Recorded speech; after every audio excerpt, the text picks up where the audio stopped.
तो चलिए आज उस गुप्त कोड की दुनिया में चलते हैं जिससे हर जीवित चीज बनती है।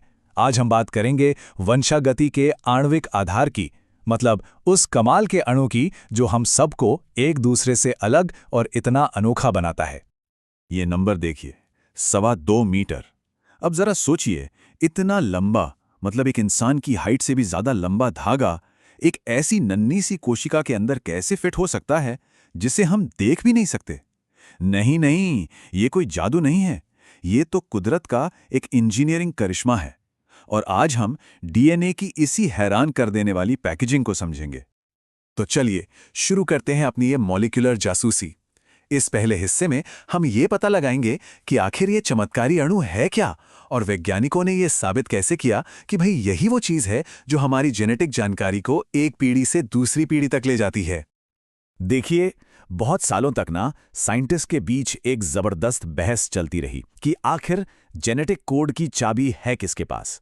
क्या वो कॉम्प्लेक्स प्रोटीन्स के पास है या फिर डीएनए जैसे दिखने में एकदम सीधे साधे मॉलिक्यूल के पास। और फिर एक कमाल के एक्सपेरिमेंट ने इस सवाल का जवाब हमेशा हमेशा के लिए दे दिया। और वो था हर्शे और चेस का शानदार एक्सपेरिमेंट।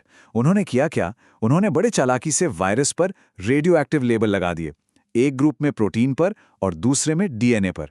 फिर जब इन वायरस ने बैक्टीरिया पर अटैक किया तो पता ही क्या हुआ, सिर्फ रेडियो एक्टिव डीएनए ही बैक्टीरिया सेल्स के अंदर गया।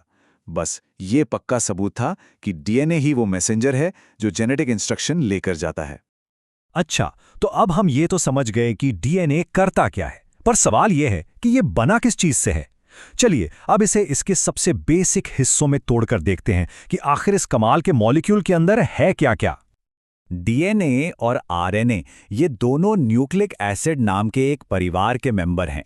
इनको हेटेरोपॉलिमर या विषम बहुलक भी कहते हैं। सुनने में थोड़ा मुश्किल लग रहा है ना, पर इसको ऐसे समझिए जैसे एक लंबी माला हो जो अलग अलग तरह के मोतियों से बनी हो।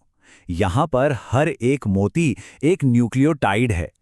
तो हमारी इस माला का हर एक मोती यानी हर न्यूक्लियोटाइड 3 चीजों से मिलकर बना है। एक है फॉस्फेट ग्रुप, दूसरी है पेंटोज शुगर और तीसरी और सबसे जरूरी चीज एक नाइट्रोजन बेस। फॉस्फेट और शुगर तो मिलकर इसकी रीढ़ की हड्डी मतलब बैकबोन बनाते हैं, पर असली कहानी, असली जानकारी तो इन बेसेस में ही छिपी होती है। और ये रहे जीवन की वर्णमाला के 4 अक्षर, एडेनिन, ग्वानिन, साइटोसिन और थाइमिन, AGCT। सोचकर भी कितना अजीब लगता है ना कि बस इन्हीं 4 लेटर्स के अलग अलग कॉम्बिनेशन से इस धरती पर मौजूद हर एक जीव की पूरी इंस्ट्रक्शन मैनुअल लिखी हुई है। अब डीएनए और उसका जो करीबी रिश्तेदार है आरएनए, उसमें एक बहुत बड़ा फर्क है, और वो फर्क है उनकी शुगर में। डीएनए में होती है डीऑक्सीराइबोज शुगर, जिसमें जैसा कि नाम से ही पता चल रहा है एक ऑक्सीजन एटम कम होता है, और ये छोटा सा बदलाव डीएनए को जबरदस्त स्टेबल बना देता है। समझिए जैसे किसी सेफ में रखी कोई बहुत कीमती जानकारी हो। वहीं दूसरी तरफ आरएनए अपनी राइबोज शुगर की वजह से ज्यादा रिएक्टिव होता है, बिल्कुल एक जरूरी लेकिन टेम्पररी मैसेंजर की तरह।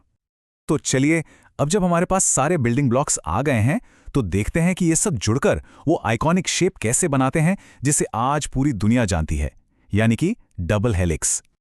वैसे इस स्ट्रक्चर की खोज अपने आप में दशकों तक चली एक साइंटिफिक जासूसी कहानी है। इसकी शुरुआत हुई 1869 में जब फ्रेडरिक मिशर ने पहली बार सेल के न्यूक्लियस में न्यूक्लियॉन को खोजा। फिर कहानी आगे बढ़ी 1950s में जब मॉरिस विल्किंस और रोज़लिंड फ्रैंकलिन के एक्सरे डेटा ने इसकी बनावट की पहली धुंधली सी तस्वीर दिखाई।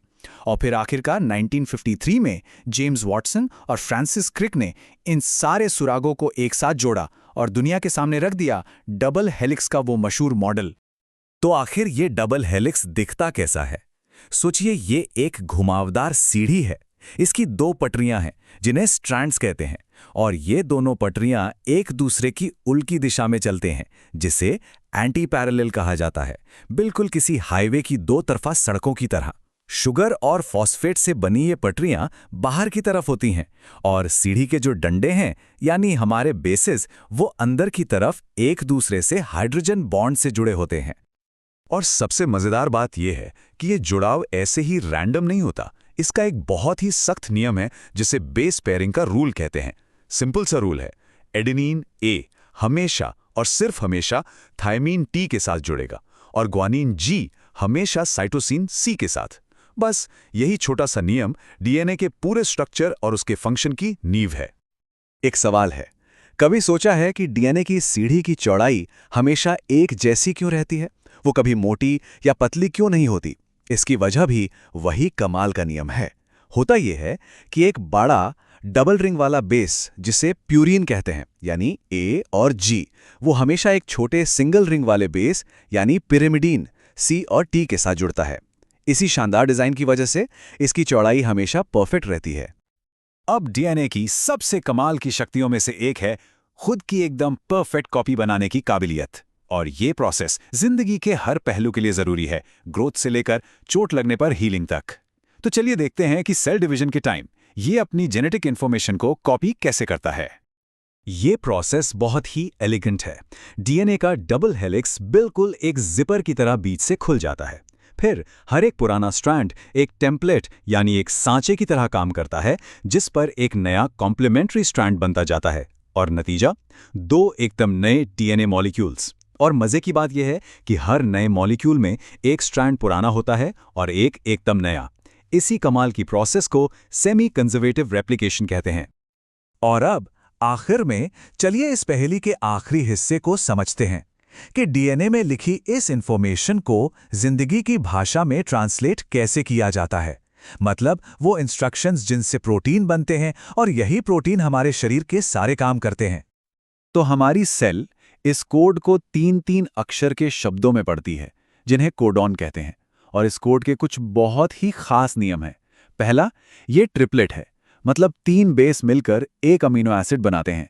दूसरा, ये यूनिवर्सल है, यानी बैक्टीरिया से लेकर इंसान तक सब में लगभग एक जैसा ही है। कमाल है ना? तीसरा, ये डीजेनरेट है, जिसका मतलब है कि कुछ अमीनो एसिड के लिए एक से ज्यादा कोड हो सकते हैं, पर साथ ही ये अनएम्बिगुअस भी है। मतलब एक कोडॉन सिर्फ और सिर्फ एक ही अमीनो